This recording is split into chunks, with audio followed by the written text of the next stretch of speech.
अच्छा, लेकिन अभी जो सूरत हाल है बंगई साहब वो ये है कि उसी तरीके से मोदी जो है वो आज फिर उसकी गुफ्तगू से तो ऐसे लग रहा है जैसे उसमें तो कोई फ़र्क नहीं आया। तो अब जब मुज़ाकरात होंगे तो पाकिस्तान तो कह रहा है जी कि सिंध तास माहदे पर बात करेंगे और कश्मीर पर बात करेंगे।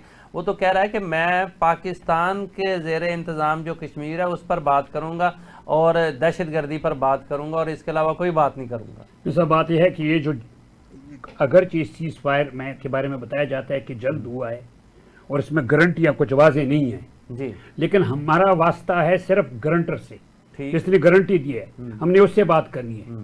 हम उसको बताएंगे कि जी हमारा एजेंडा है मुज़ाकरात का और ये बातचीत हमने करनी है उसके साथ। हम तो गारंटर की बात मानिए, इसको तो हम मानते भी नहीं थे। ये तो खुद शिकस्त हुआ है, इसका सब कुछ सिस्टम तबाह हुआ है और उसने जाकर के उनको बताया है और फिर वहां से जो फॉरेन सेक्रेटरी है उसने हमारे चीफ साहब से रब्ता किया और उसके बाद सीज फायर। आप मुझे खुद बताए ना, सीज फायर का जो है ऐलान किसने किया है? ट्रंप ने किया है ना, ट्रंप ने किया खुद, उसने खुद किया, वो गारंटर है। ये तो अब कौम को ये क्या बताए कि मेरा बेड़ा गर्क हो गया, ये तो नहीं बता सकता है। सही बात है।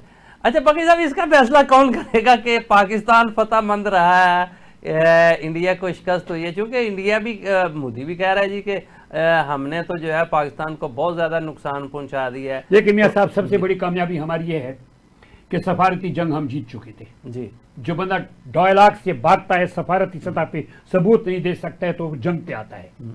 वो जंग पे आ गया, जंग में भी हमें फतह हुई, उसने पहल कर दी। पहलगाम के केस में उसने पहल की, ठीक। पहला भी उसने पहल करके हमला कर दिया और उसके बाद ड्रोन भेजे।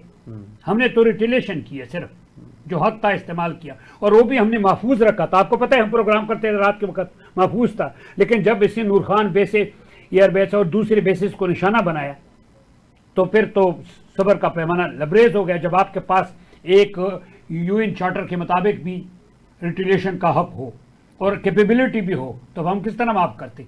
फिर एक ही हमले की मार, एक ही हमले के बाद ये ढेर हो गया। फिर उसके बाद आपको पता है कि फोन आया और फोन के बाद ट्वीट। अच्छा बंगई साहब, एक बात की मुझे समझ नहीं लग